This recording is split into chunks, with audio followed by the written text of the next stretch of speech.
हमारे प्रधानमंत्री मोदी जी का, आदरणीय अमित शाह जी का, आदरणीय अध्यक्ष जेपी नड्डा जी का, आदरणीय मुझे हमेशा इनका मार्गदर्शन मिलता रहा है आदरणीय बाबूलाल मराठी जी का, अमर मौर्य जी का, डुल्लू माधव जी का, संदीप जी का, तमाम सभी का, पार्टी कार्यकर्ताओं का मैं धन्यवाद करती हूँ। और अपनी इस नई शुरुआत के लिए मैं आपका हृदय से आभार व्यक्त करती हूँ। और कांग्रेस को छोड़कर आज मैंने भारतीय जनता पार्टी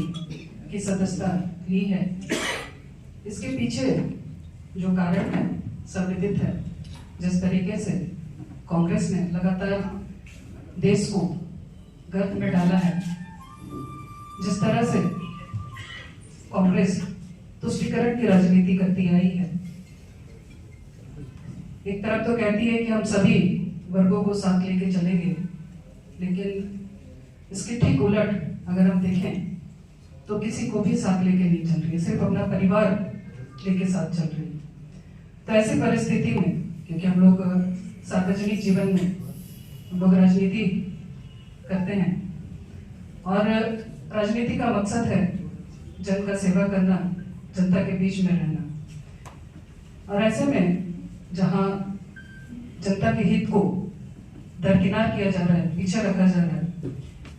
वैसी पार्टी में बने रहने का कोई औचित्य नहीं था। इसलिए मैंने कांग्रेस को त्याग दिया और भारतीय जनता पार्टी के साथ अब मैं जनता की सेवा करूंगी और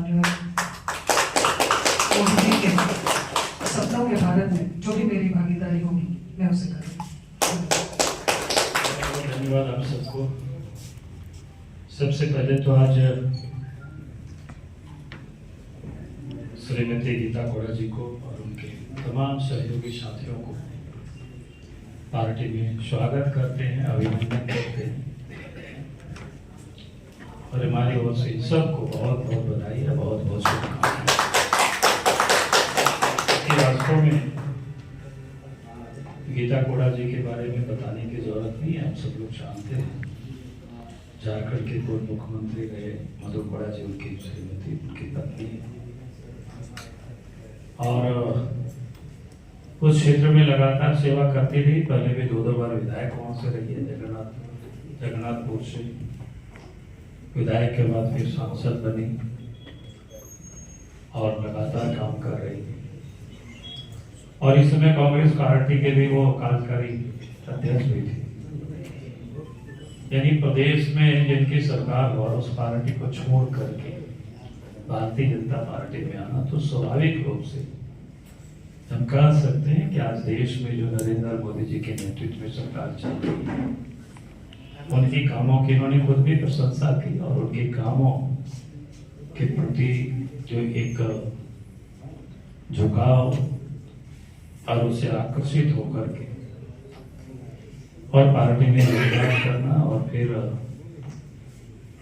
पार्टी को मजबूत करने की दिशा में निश्चित रूप से श्रीमती गीता कोड़ा जी के पार्टी में योगदान से कोल्हान प्रमंडल ही नहीं बल्कि संपूर्ण झारखंड प्रदेश में भारतीय जनता पार्टी को एक नई ताकत, एक नई ऊर्जा और जैसे पिछले लोकसभा चुनाव में भारतीय जनता पार्टी या एनडीए गठबंधन 12 सीटें जीती थी, उसमें से जो 1 सीट नहीं जीते थे, उसमें से 2 सीट नहीं जीते थे, उसमें 1 सीट चाहवा से पश्चिम सिंहभूम ही था और दूसरा राजमहल था। तो अब मैं कह सकता हूं कि निश्चित रूप से आप झारखंड की जो 14 लोकसभा सीटें तो आप भारतीय जनता पार्टी के खाते में आएंगे और मजबूती से हम सब लोग जीत दर्ज करेंगे और देश के प्रधानमंत्री नरेंद्र मोदी जी को झारखंड से 14 लोकसभा सीट हम सब लोग विजय बना करके उनको देंगे। इसमें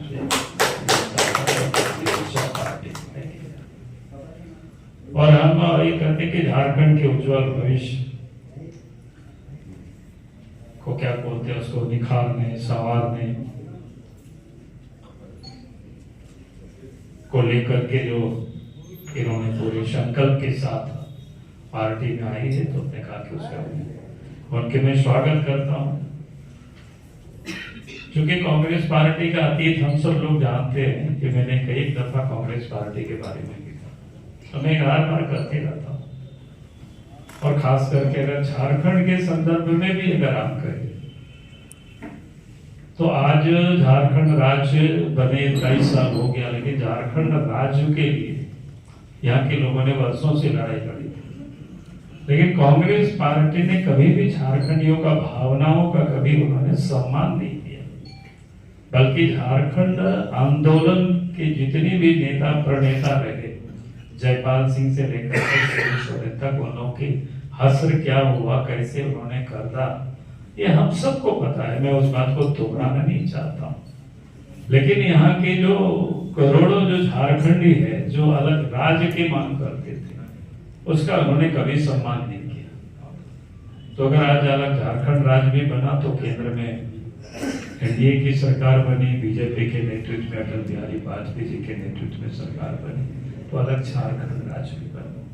तो हमने कहा कि कांग्रेस पार्टी का ये अतीत है, कभी भी वो सम्मान नहीं करते हैं, सिर्फ वो आदिवासियों के नामों की वो रट लगाते हैं कि आदिवासियों की अपने को हितैषी की वो बड़ी बड़ी बातें करते हैं। तो इसलिए हमने कहा कि वो सिर्फ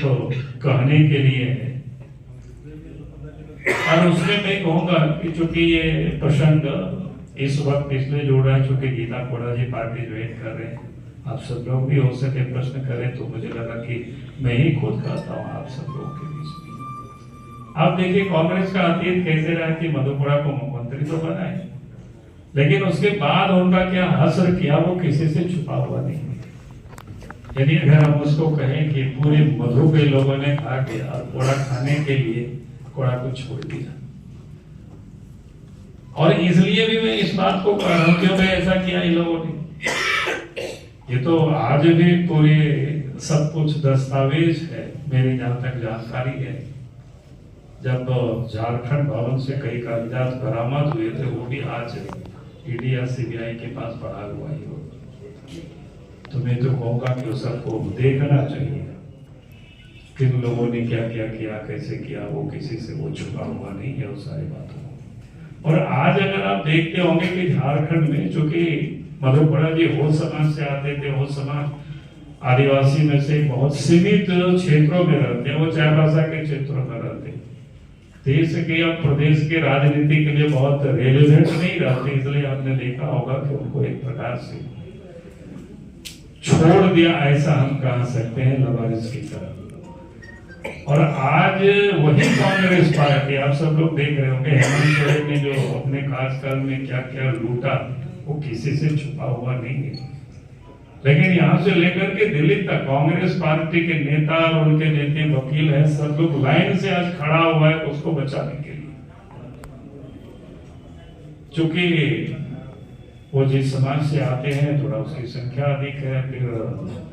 अमीर पॉलिटिशियन में से वो माने जाते हैं आज के तारीख में। और मैं कहूंगा कि जमींदारी तो भले समाप्त हो गया होगा, लेकिन आज झारखंड में जितनी अधिक जायदाद हेमंत सोरेन परिवार के पास है, शिबू सोरेन परिवार के पास है, तो मैं दावे के साथ कह सकता हूं कि झारखंड में जितने भी लोग जमींदार रहे उनके पास भी आज के तारीख में उतना जमीनें नहीं है। और इसलिए आप देखते होंगे कि हाई कोर्ट सुप्रीम कोर्ट लेकर के बड़े बड़े महंगे वकीलों को लाइन से खड़ा कर देते हैं, और वो लोग भी खड़े होते हैं। कांग्रेस भी यहाँ से वहां तक लड़ाई लड़ रहे हैं कि नहीं भाई ये तो बड़ी क्या बोलते हैं अच्छे हैं, ईमानदार है, आदिवासी है, इसके लिए लोग आवाज उठाते हैं। जबकि मधुपुरा भी आदिवासी थे, लेकिन चूंकि वो गरीब थे, छोटी ग्रुप की समाज सेवा आते थे, तो इसलिए मुझे लगा कि आज के तारीख में आपके समझ इतनी बात मैं जरूर कह दूं, ताकि आप भी कोई प्रश्न करें तो मैंने ही आपको अपनी ओर से बातों को कहा है। और मैं फिर से आज विशेष सूचना करते हुए, क्योंकि आज तो इनका एक ज्वाइनिंग का कार्यक्रम था गीता कोड़ा जी का, हम सब लोगों ने कहा था कि भाई आप यहाँ ज्वाइन कर लीजिए, उसके बाद फिर पश्चिम सिंहभूम में हम लोग आएंगे और फिर वहाँ बड़ा कार्यक्रम होगा, और आज से आप जा करके क्षेत्र में ये काम करेंगे और इसलिए हमारे ओर से इतना ही अर्ज करना विशेष घोषणा करते हुए मैं अपनी बातों को समाप्त करता हूँ। बहुत बहुत धन्यवाद। प्रधानमंत्री जी ने दिया है और इस बार 400 के पार जा करके मोदी जी को प्रधानमंत्री बनाना है। 370 की सीटें जीतनी है और झारखंड उस लक्ष्य को पूरा करने के लिए आदरणीय प्रदेश अध्यक्ष और हम सबके नेता बाबूलाल मरांडी जी का संकल्प कि 14 की 14 लोकसभा में कमल खिलाना है। इस दृष्टिकोण से सिंहभूम की जो सीट चाईबासा की जो सीट पिछली बार 2019 में बाकी रह गई थी, उस सीट से आप सांसद हैं, पूर्व विधायक भी रहे हैं, प्रदेश के कांग्रेस कमेटी के उपाध्यक्ष भी रही हैं। सारे पदों से कांग्रेस से त्याग पत्र देकर के मोदी जी की गारंटी पर भरोसा करते हुए और 2047 के विकसित भारत की जो यात्रा प्रारंभ हुई है मोदी जी के नेतृत्व में, उसमें अपनी महत्वपूर्ण भागीदारी निभाने के लिए कोल्हान समेत पूरे झारखंड प्रदेश में आप एक अच्छी वक्ता हैं, अच्छी नेतृत्व करता है। आपने विधानसभा में भी और लोकसभा में भी अपना प्रतिनिधित्व जनता के लिए अच्छे से रखा है। आज आपने कांग्रेस छोड़ करके भारतीय जनता पार्टी के विश्व की सबसे बड़ी पार्टी का दामन थामा है। हम सब लोग तो भारतीय जनता पार्टी परिवार में आपका स्वागत करते हैं, अभिनंदन करते हैं। इस अवसर पर ज्वाइनिंग कमेटी के सदस्य अपने ढोलूदा और संदीप जी विशेष रूप से उपस्थित हैं। इस परिवार में और उस संकल्प में जहां देश को 2047 में विकसित भारत बनाना है, उसके एक ब्रांड एम्बेसडर के रूप में मोदी की गारंटी को आगे बढ़ाने के लिए गीता जी का पुनः एक बार अभिनंदन, स्वागत और हम सब लोग मिलकर के 14 की 14 कमल के खिला करके झारखंड से मोदी जी को सुपुर्द करेंगे, ऐसे विश्वास के साथ बहुत अभिनंदन, बहुत बधाई।